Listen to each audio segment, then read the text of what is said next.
Well, thanks for joining me for the discussions. I have as my guest this morning, to my extreme left, Alhaji Bature. He is the managing editor of the Alhaji newspaper, the green and yellow paper. How are you? I'm fine. How are right, you? And Dr.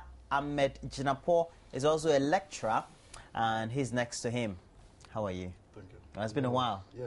It's been a while too. Yeah. A couple of weeks. Okay. Thanks for joining me this morning. Very interesting stories we have to discuss. We have to start with the Ministry of Health and the police. We're being told that 7 Konfanoti Teaching Hospital officials have been charged of a missing stillborn baby, and that follows investigations by the police CID.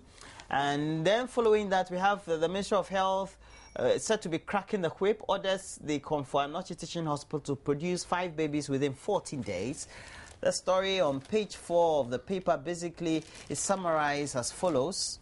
And it says that the Ministry of Health has given that very ultimatum for officials of the hospital to produce those 5 babies. And especially the one that seemed to have aroused a lot of criticism and some interest is that one that never got into the arms alive of that very young mother, Swaiba Mumuni. She was said to have delivered the baby on February 5, but so far nothing seemed to have been made of it, because according to the reports, she was told that the baby was said to have passed on and subsequently buried. Well, so they've also ordered the interdiction of the cleaner at the center of the controversy and directed the doctor and midwife on duty at the time to proceed on their accumulated leave. Both the doctor and the nurse have also been referred to the disciplinary ethics and disciplinary committees of the Ghana Medical Association and the Ghana Midwifery and Nurses Association, respectively, for investigations. And Ms. Hani Shariaite, the Minister of Health, was outlining these directives in a press conference on Thursday. I have to start with you, Alhaji. What do you make of all these since the beginning up to the current state when we have the action taken by the police and also the Ministry of Health? Well, thank you and good morning to your viewers. I'm a bit confused about the handling of this particular issue. Why? I think that we've not handled it properly. Initially, when this matter broke out, it looked as if it wasn't a serious matter. There was no agency attached to the issue from state actors. You know, it was just a newspaper that kept on insisting, following the media, I must say, and particularly the Daily Post newspaper and the Herald newspaper, and of course, Radio Gold. It was their persistence that has brought us this far. Other than that, when the matter broke out, it was like a non-issue. You know, somebody has gone to give birth, and we are told that after delivery, initially, according to the lady, the baby was shown her, and that they were going to clean the baby to bring the baby back, and that's the normal thing. After cleaning, then they will come and show you your baby again. And then later, she was made to sign a document indicating something, and she, being illiterate, she did it. But according to the health workers, she agreed that the baby died. Now we are being told this morning that the doctors had recorded the baby alive. But then the midwife in charge says that her report says that the baby is not alive. When this issue broke out, we had the RICSEC, which came on board and then asked the police and the CID and the hospital authorities to do an investigation. Meanwhile, the hospital authorities themselves were doing their own investigations. Now the Ministry of Health in Accra says it's also carrying out some investigation. Now, I think that is not the way to go. I recall that way back, I think, was it Bill Clinton or Obama who came here? Obama. Was he the one who asked us to allow institutions to function? Now, these are basic things that we know long before even our fathers and grandfathers went to school. You know, because we are also a people, we are a race. And we have conscience. Every African tribe, for example, has a particular, very important adage that says that you don't blame the lizard when you bring maggot-infested firewood. You know, these are things that we know. For example, in issues of this nature, should the police commander in the region, should he wait to be prompted to act? Should the BNI director in the region, should he be prompted before he acts? The same with the Iyoko boss. Now, if we keep on doing, and this is the difference between us and them, where institutions work, they don't have to be prompted. They don't have to be prompted. And people then live up to their responsibility because they know that the law will catch up with you. But for the tenacity of the media, you know, the persistence of the media, this matter would have died. And this also goes to tell you that there are thousands of such cases that go unreported. So I'm not happy about the way we manage it. I was expecting that once the case broke out, the police should have been proactive. The police commander, the CID regional commander, the Iyoko. When we begin to do this, then that alone becomes a disincentive for crime. But for the media, this matter will just go like all other cases. Whilst even without the media's introspection, it should have been something, because it was an anomaly, that should have easily been investigated without the prying eyes of the media. It is not just an ordinary anomaly. We are talking about life here. And we are talking about human dignity here. Apart from the right to life, even in death, humans deserve dignity in burial, in disposal of the dead. Now, it's a stillborn baby, not formally inaugurated into our society. Yet, but then the parent has the right to determine how they want to dispose of their stillborn baby. You just don't come to tell me that you're going to burn my child, or that, for that matter. You know, I think that the whole thing is bizarre and it's very unfortunate. And then I think we should move from here, because it looks as if I don't want to suggest something that may preempt the investigation that is going on. But it looks as if there is this ring which is now coming up, sale of child, you know, which is becoming rampant. But I was just looking at the story yesterday. A British couple who wanted a child badly were lured to Nigeria by this 419. Okay, we'll come to that subject about what the phenomenon is and why perhaps we have an increment in some of these concerns that have been raised by some sections of the public. Now, we've had the police also undertaking an investigation. The Ministry of Health also does some ad hoc or quick investigation and comes to some conclusions. Is it just to pacify the curiosity of the general public? First of all, let me say good morning to cherished viewers. I think when you look at this issue, and as Alaji rightly put it, it's something that, as a matter of fact, was meant for it to die a natural death. Had it not been the media, this issue wouldn't have come up again. And I think it's very good. But you see, Roland, when you take this story, you look at the findings, the history, the attack of hospital workers and all those things, it gives you a general picture of our healthcare system in this country.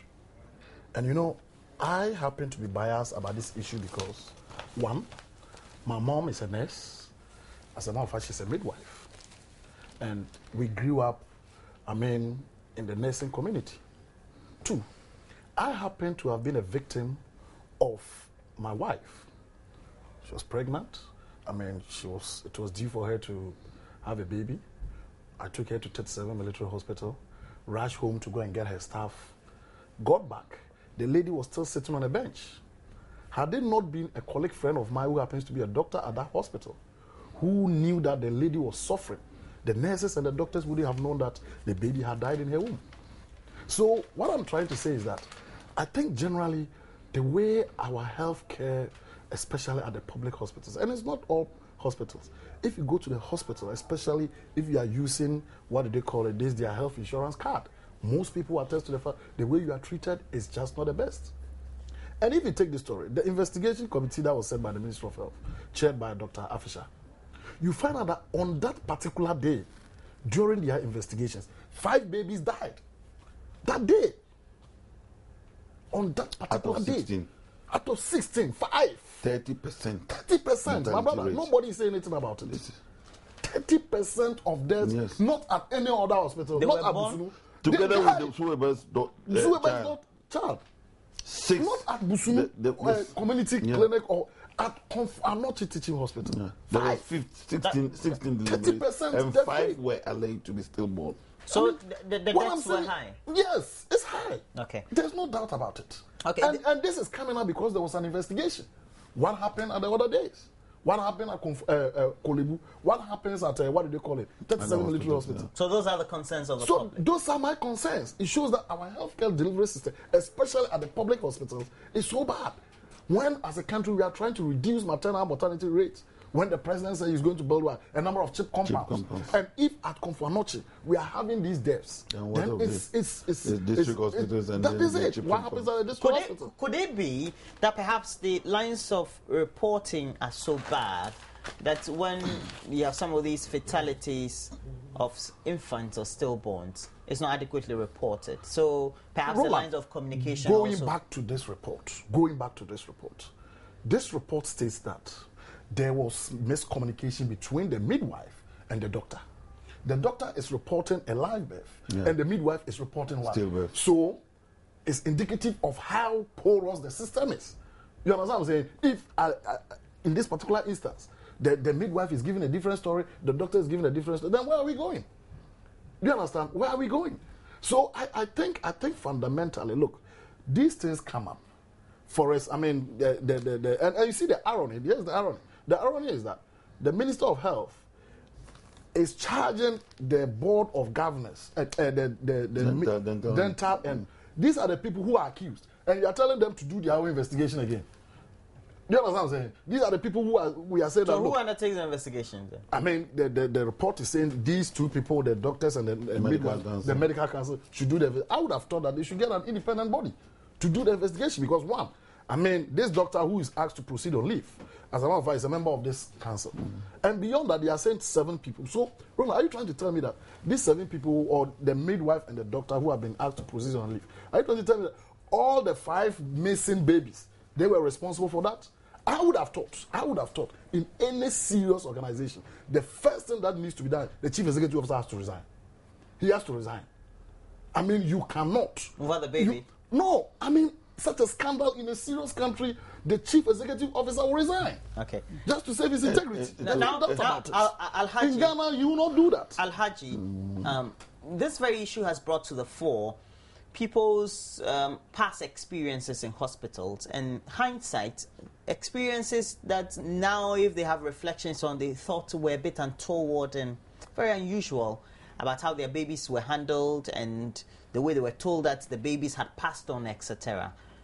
And it is infesting this very opinion that perhaps now this phenomenon has been ongoing for some time and nobody really had a grip on it. You see, we are now looking at the Ministry of Health, in particular what happened at Konfanochi. But you see, the truth of the matter is also that what is happening, or what has happened, is a microcosm of what happens throughout the country. It's not only related to Ministry of Health. That is about our approach to everything in this country. Now, whilst, for example, we can fault the health workers for some of these challenges, and I keep on referring to this particular analogy that was raised by no mean a person than a sitting president. The state of Ghana, the government of Ghana, throughout our history up to today, knows that it is not living up to its responsibilities. Now, if the state is shirking its responsibility, how can the state then expect actors in the state to also live up to their responsibility? And I'm here talking about President Kufuor. He once told this nation that the government pretends to be paying workers, and workers also pretend to be working. And this is the kind of result we will be getting.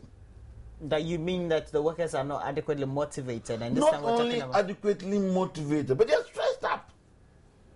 Are we training enough nurses, doctors? Are we giving them the tools they need to work with? Okay. Now, they are human beings like us. Alhaji, granted that we have stressful and sometimes deplorable conditions at places of work, and particularly we're making reference to the health sector.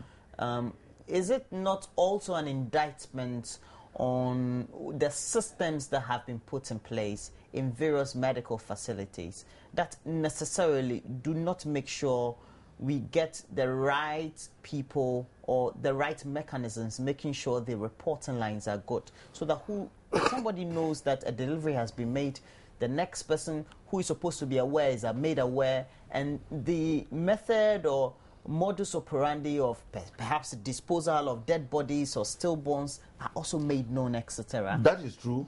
That is true. But then you also recall that what initially I made the point that we need to allow institutions to do what? To function.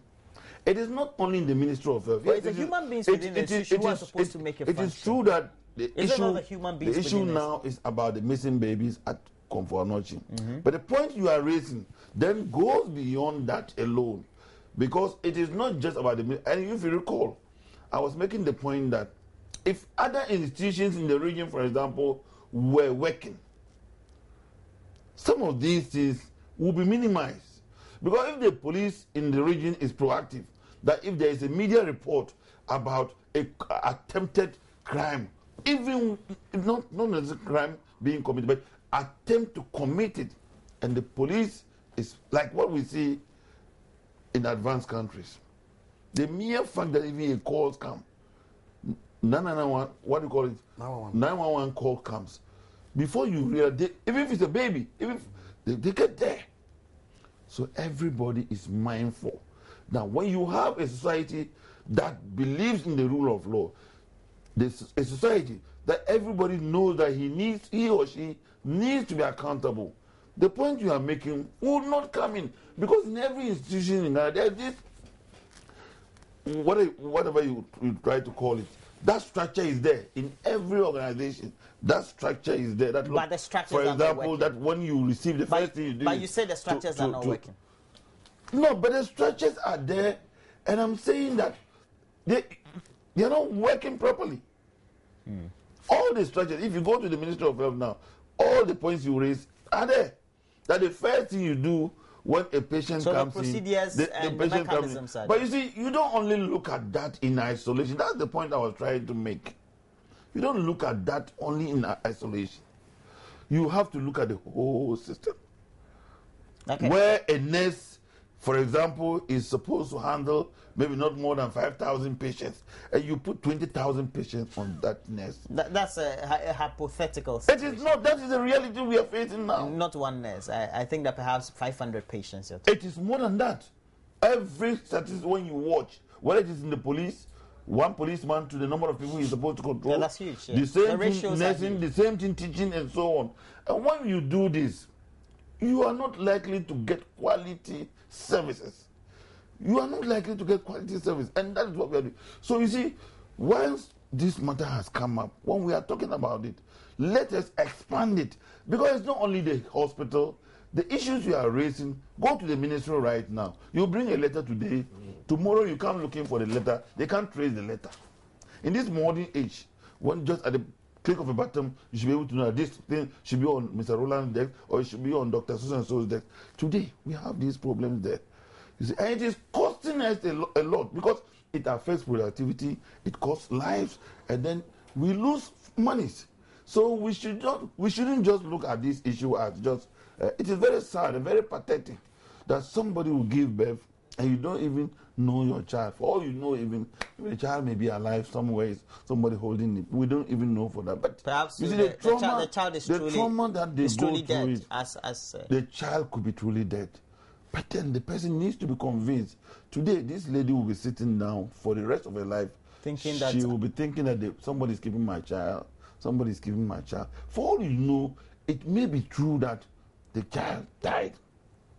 The other point which now comes to mind is the number of people who have been apprehended or arrested, some of them may be innocent.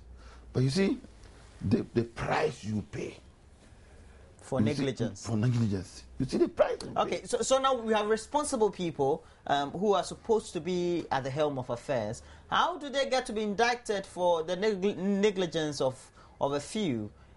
Doesn't make sense at all in the line of work. And then you have to add the bit about what do we do now? I mean, what remedies and actions do we need to take as steps and proceedings? Well, I think first of all, it's important to state that these people who have been asked to proceed on leave, those who were supposedly arrested and bailed, are innocent until proven guilty. Okay. And as Alhaji rightly put it, they may be innocent. But with reference to your question as to why somebody up there should be, what do they call it, indicted for an action of a subordinate, the simple answer is, when you're a leader, you take responsibility. The bus starts with what? The leader. If a district chief executive at Damango misbehaves, it's the president who is going to what? Be on the ballot, and he is going to be voted for or voted against. But I think, Roland, this whole issue, when you mirror it to this specific issue of missing babies, I sit down and when I reflect on most of these things, I think as a country, we are not moving forward in terms of even our ethical standards. I mean, those days, how could you even think of adoption? Not to talk of going to steal a baby into your home. Those days, when you are going into marriage, because you are going to have babies with the woman, you do a background check of the woman. You do a background check because you are going to have children, and those children definitely, by their behavior, is going to be a reflection of what? The family lineage of what? The woman. So if you go to steal a baby that you do not know the mother, you do not know the father, you do not know the family history, I mean, whether there's any kind of chronic diseases in there, I mean, what happens? So it shows that as a country, we need to set up. Our standards are reducing. And you guys talk about... We had high standards? Of course. Those times, morality and ethics were very high. And they are degrading at a fast rate. There's no doubt about it. Look at the divorce rate. The divorce rate that is going on. You meet somebody at the mall, tomorrow you go home and you tell your parents that this is my wife. You understand? So I believe that, look, when we talk of institutions, my way, institutions are human beings. The people who work at Confanoche, they are our mothers, our fathers, our friends, our brothers. You understand? So if I do not do my job well, if at the university I do not teach well, I do not take my job seriously, there's no way my university of Education, Winneba, is going to be a top-class university. So I think people need to do the right thing. And you see, this whole thing, I believe that, look, and I had that experience. I swore that I'll never go to a public hospital because of the experience that I had. When you have a health insurance card, the way you are treated, my brother, the way they treat you, it's so appalling. It's dehumanizing. And the reason being that this thing that they are collecting, for most of these health institutions, they know that, look, it's poor people who own it. I mean, it's a fact. It's poor people who own it. The government is not going to pay and all this. Why can't a husband, Roland, go into the theater, the delivery room, with the wife, so that the woman delivers? I think in the US, it happens. It's done. Or it's only in private hospitals. In private hospitals. In public hospitals, look, the way they will treat you, if your wife is at the hospital and you come, the way they will talk to you, wait. So it means that the ethics and the care in themselves need to change. I mean, if this lady's husband was sitting in the ward where the lady was giving birth, you understand what I'm saying? She had given birth, she heard the baby cry, she saw it. Even in most instances, because the woman is so weak, it's the man who takes the baby. All these controversies wouldn't have happened. So I think, look, moving forward, I hope this whole investigation thing and stuff does not become a hoax. It's not a matter of trying to temper, what do they call it, the temperament, and the annoyance, the anger. They have to do a serious investigation, and we have been to 14 days. But the question that needs to be asked, if in 14 days' time, these babies are not put, what happens? What happens? Are we going to fire the whole board? I guess that's the dichotomy. And even I'm wondering, because if they dispose of this stillborn, then how are you going to produce them? Yeah. How are you going to dig them? Are you going to do DNA? DNA and all those? My brother, we are okay, front page of the Daily Graphic, Mr. Price security men arrested for maltreating 3 shoplifters. Now, we're being told that the 6 security men who are alleged to be at the center of the barbaric treatment meted out to 3 women for allegedly shoplifting panties at the Mr. Price clothing store located within the Accra shopping mall have been arrested by the police, and the incidents we're being told. And we've had a reaction of Mr. Price. That's Mr. Price in South Africa. The chief executive, Stuart Bird, said the action taken by the shop in Accra was unacceptable and inhumane. Now, I have to start with you, Alhaji. Yeah, there we go again. There we go again. Yes, that's what we do in this country. What do you mean by that? Yes, yes. You recall that this missing baby issue came up about 3 weeks ago. And we didn't give it the kind of prominence we are giving to this issue about human rights in the case of Accra Mall. That they stole panties. To the extent that today we even have a former president joining the fray to condemn it. We have ministers and so on. But when this matter came up for 3 weeks ago, nobody thought. So you're saying what misplaced priorities? Nobody saw it as a human rights issue. You're saying the priorities are It is true that the manner in which the ladies were treated was totally degrading. It was unfair. It is inhuman. It must be condemned. But you see, what are we trying to achieve now? The people who have been picked, can we get successful prosecution? Because the ladies said they are not going to press charges. Because if they press charges, they will also be charges will be preferred against them too. Because for stealing. And they know this, so they said they were not going to push for charges. And the police have gone to arrest them. And once the victim is not prepared to press charges, how are you going to get a successful prosecution at the courts? It's an issue of public concern. It is. And the police are public officers. Yes. And they work in the interests of the people and the law. Now you see the selectivity that we talked about. If the police had acted this way in Okonfa, maybe we will not be here. Okay. You understand? I'm saying that now in this particular instance, the victim said we are not even going to press charges because they are mindful of the fact that they will also be facing charges should they attempt to do that. But then we have carried the matter, and today everybody is thinking to the extent that Rollins is even concerned that but you know, it's part of the thing. It's very unfortunate. It's very, very unfortunate. Roland, yesterday I took my kids and my wife out, and when we were going, one of my daughters was playing with their mother's phone. Then I heard people shout. I said, "What is that?" So I collected the phone. The mom asked, "Didn't you hear about what happened?" I said, "What happened?" So I looked at it. Then I told her to turn it off because I was so angry. And the reason why I was angry was I have 3 daughters. And I put them in that position. If for some reason, God forbid, they happen to have been victims, what would have happened? But you see, this thing raises a bigger issue. It's not just about what is being debated. But what is being debated about this human rights and Rollins. No. It's bigger than that. They oversimplify the issue. Why am I saying this? We have a number of security agencies in this country, a whole lot of them. Number one, Roland, ask yourself, what kind of training do they go through? Do they know the whole concept of how to arrest? Do they understand that when you mean somebody... the private security? I'm at the private security. I'll get to the top. I'll get to the police system. Do they understand that when somebody commits a crime, that person is innocent until proven guilty? You understand what I'm saying? These guys are suspected to have what? Stolen panties. For the security man there, he's come to the conclusion that in as much as maybe a camera picked that lady, the lady is guilty, so she must be subjected to what? Instant punishment. We need to look at it. The security people that we have, 1, they are not trained, they are not well paid, 3, they are there angry, they want to vent their anger on anybody who comes their way. So I think we need to start thinking about, and even the police. I'll give you a typical example. Not too long ago, I was around that huge Catholic church around the psychiatric hospital. You know, there's this... The Holy Spirit Cathedral. Yes. I was driving, and a certain trotro guy ran the red light. Unfortunately, on his part, there were 2 policemen who were sitting in a private car, and the guy nearly ran into the policeman. So before I realized, the policeman quickly bypassed the guy, blocked him, and told him to get out of the car. I was there. I saw the whole thing, how it happened, and I knew the guy was at fault. So I heard a guy telling one of the policemen that, "Oh, boss, my brake is not working." The point that I'm trying to make is that even though the guy was at fault, but the way the policeman was pulling the guy out of the car, like pulling him, hitting the door. So I called him, I said, come. The way I called him, he thought I said, come. So he came. I said, what is the problem? I said, I saw it. I said, look, you either arrest the guy or you let him go.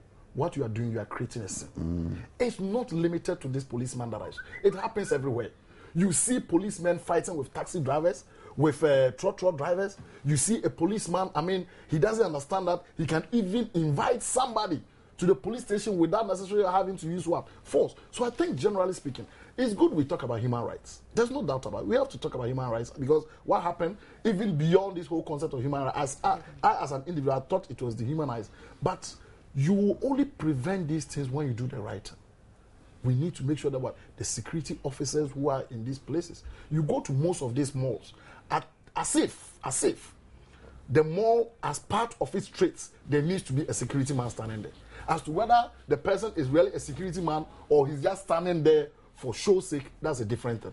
You understand? So these things could have been prevented, and I don't want this whole xenophobic perception that because it's a South African. No. Look, a Ghanaian would have done the same thing. A Ghanaian owner would have done the same thing because that's how we are. But the place is managed by Ghanaians. Yeah, only that's it. Yeah. No, but some people are making. If you remember, not too long, you remember there was this guy who was seen as a madman. He went and killed a lady, and he was given instant justice by being killed and all those things. And now the police were even complaining they couldn't even know the motive for the guy killing the woman because the guy has also been lynched. So I think we need to be very careful. We need to be careful with the way we deal with some of these issues. Okay, and that'll be it for the human rights issues we're looking at this morning. On Thursday, the minority in Parliament, led by the spokesperson of the minority on agriculture, who is also a member. Yes, Akuto Efriye. Okay, Efriye Akuto. Big T. Dr. Owusu Efriye Akuto, Bafo Akuto's son, said Ghana's agricultural sector is in danger. Urgent solutions needed. And as being reported by the Today newspaper, it says this country's agriculture is grinding to a halt. And that's he himself, that's the president, admitted 3 days ago, because if you say that you spent $1.5 billion to import basic foods like rice and cooking oil and so on, you are in serious trouble. And precisely, he also talked about the cocoa sector, that he thought the mass spraying exercise was not ongoing. He's been in the studio before. I've asked him, and he said that, well, he has a number of cocoa farms, and those have been his experiences. I have to start with you, Alhaji. Yeah, it's a very good point he's trying to raise. My only concern is about how we try to politicize everything in this Why is this country. Politics? No. He's talking about a serious issue. That's why. And besides, they're the minority in Parliament. I told you that he has a point. They are very political. I said he has a point there. But you see, in this country, everything that we do, we try to politicize it. So it makes it difficult for one to side with the other, even if it is true. You see, we can do the discussions, devoid of politics, devoid of partisanship.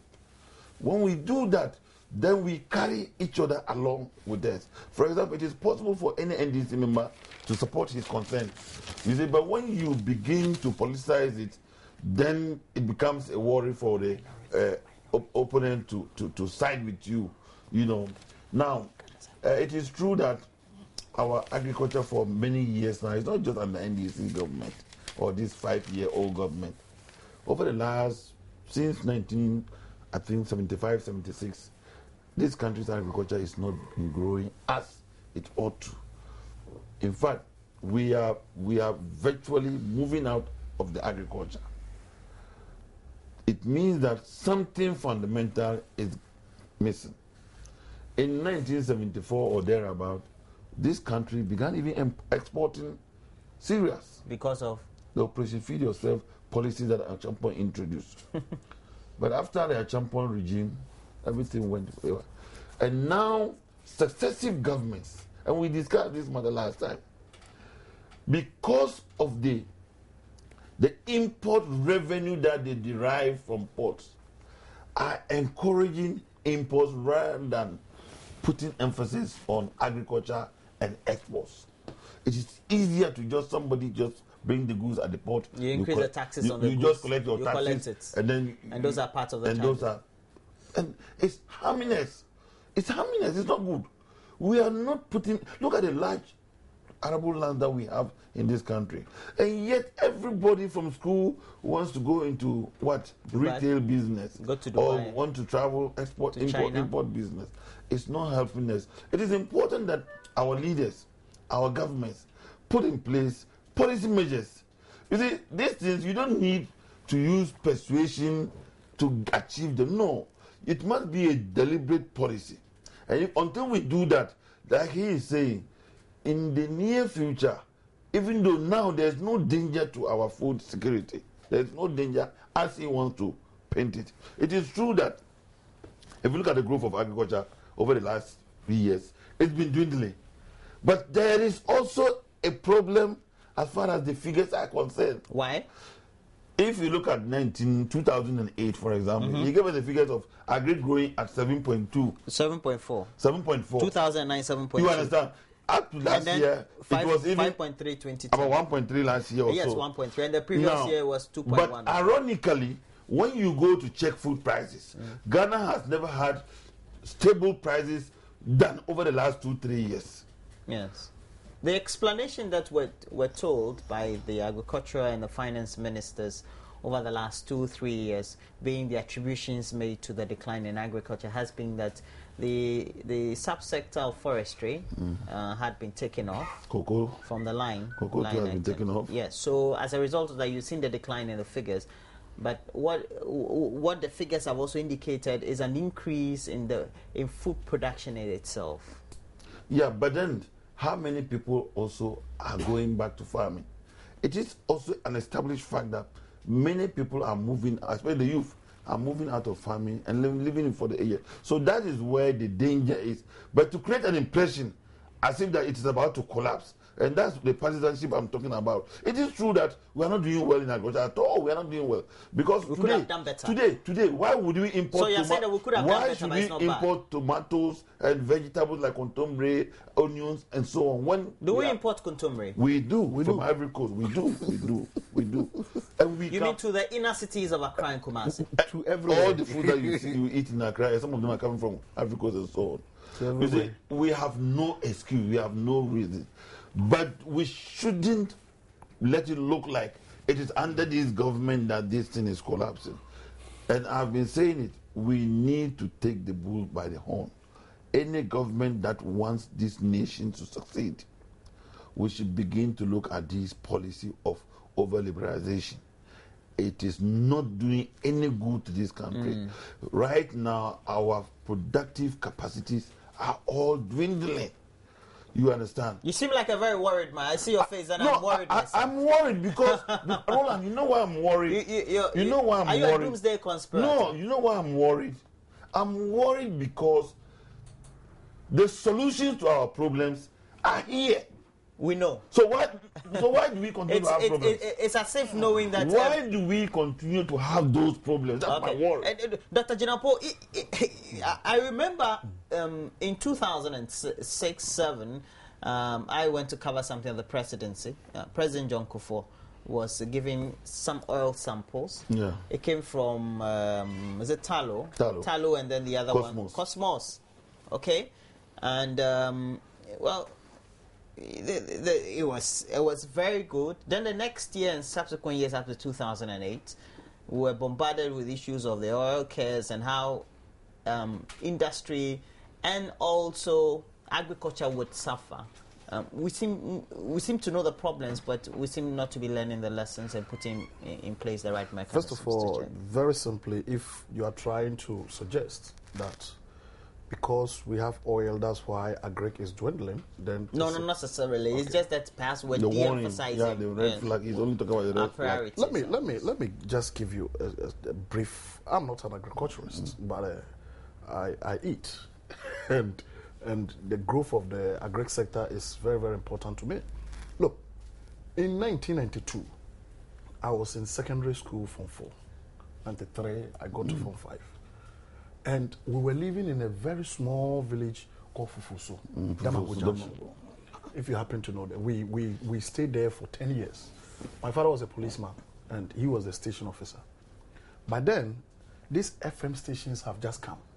And, you know, in the various regions, we had GBC having FM stations. We had one in Tamale called Radio Savannah. And during that time, when we were in school, I mean, you know, young kids, you go to school, you don't want to go to farm. My father was a policeman, but he was farming a lot. Yam. We had a certain kind of yam called seduble, water yam. When you cut small and you put it in the mouth, within a short period, it becomes so big. My father was farming a lot, and every time when we are on holidays, we go to farm. So Radio Savannah once came and interviewed me. I was a young boy, Form 5. When they interviewed, they asked me that, how come, young boy, you are in school, we know you are very good, and you are always in farm and stuff. So I granted the interview. I did what I was supposed to do. I didn't know the import of the interview, a young guy.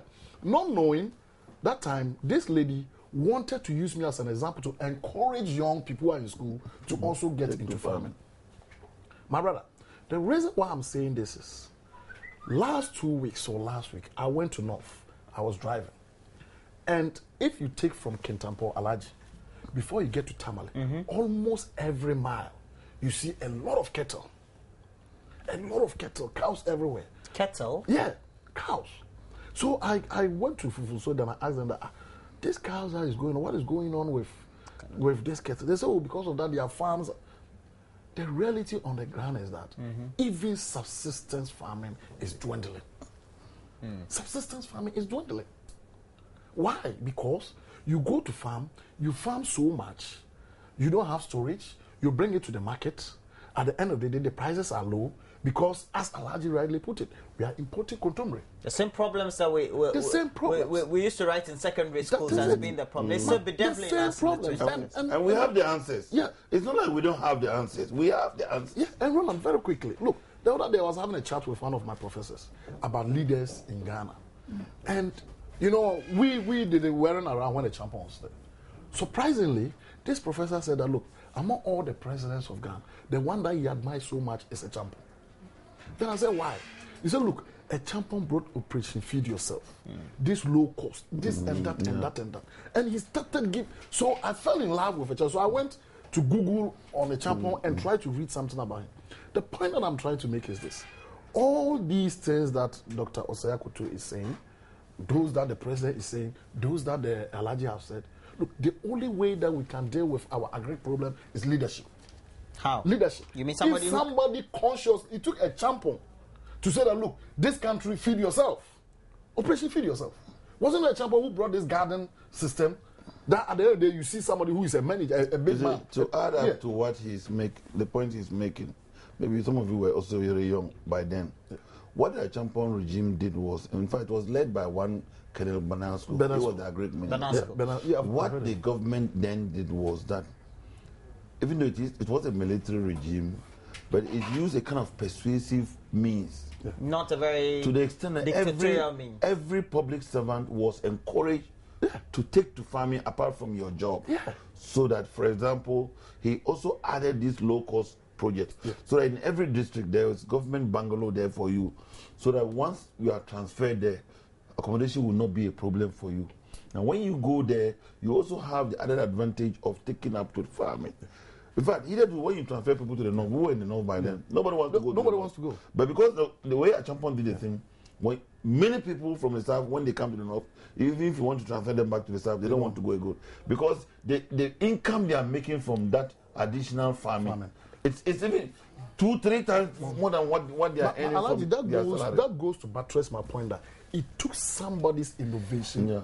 Somebody said, look, leadership, I need to do this. Okay. And it doesn't have to be the champion style. Because it may not be relative to today. Our current You guys all seem to know the solution. Just give me 1 minute on this subject. They said Dun Ketia yesterday, he won, I think, is it a defamation case he brought against the Daily Guide?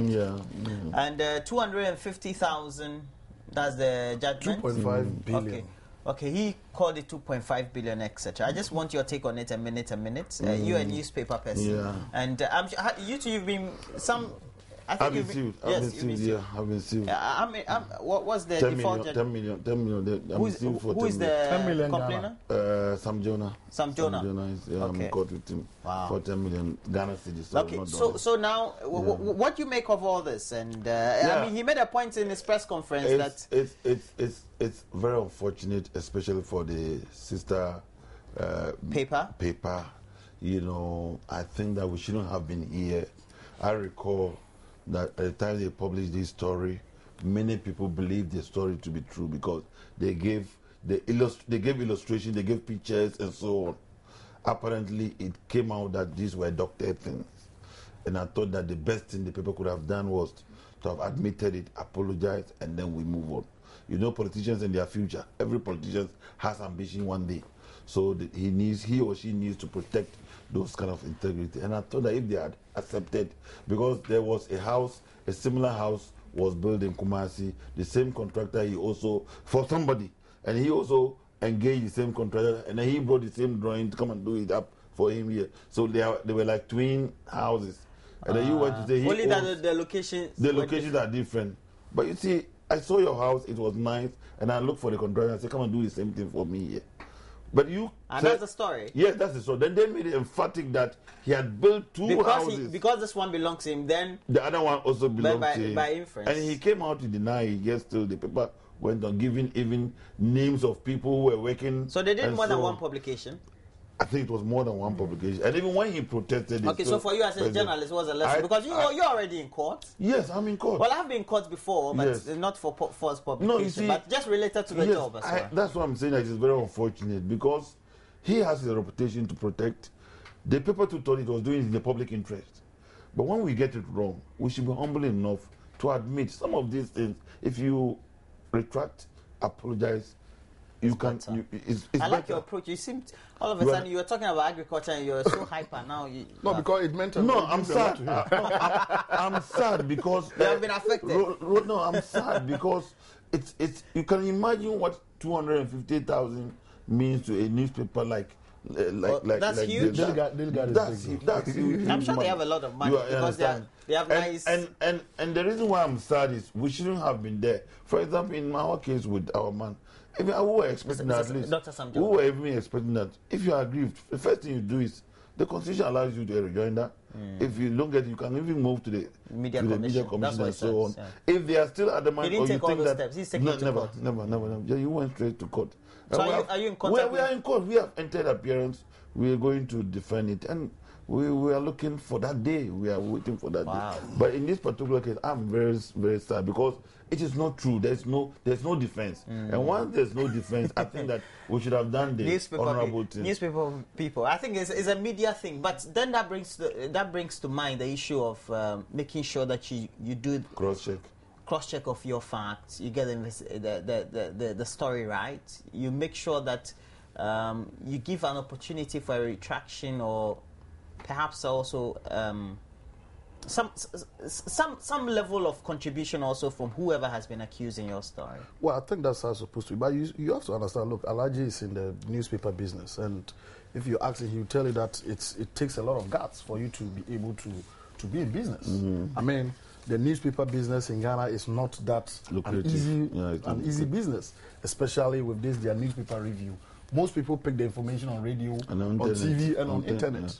So you definitely have to work very hard, and most importantly, if you don't do political stories, you may not get people. You may not get the sales that you want. I think the newspaper business or the news business is a risky business. I mean, if you are in, you are bound to face certain challenges, and you need to be very, very careful the way you move. As Alhaji said, look, it's happened. I think 2.5 billion or 250,000 OCDs. Don't be mentioning OCD. You make it sound as if it's sweet. 50,000 Ghana cedis. I think it's not that much money for the But I think we should still play with that city to tamper. I love the Well, Alaji, but very, Alaji, I do not agree with that because look, people need to be responsible for their actions. Okay. People need to be responsible for their actions. actions. They argue with, because the lecturer also can be defamed or some libelous comments could be made against him. Well, so that's been it for AM Talk this morning. And especially for that very building, I'm waiting to see the building Kwasi Binti put in front of that very building by the General Secretary of the NDC, Johnson Esiedun Ketia. I've had as my guest to my extreme left Alhaji Bature. He's the managing editor of the Alhaji newspaper, the green and yellow newspaper.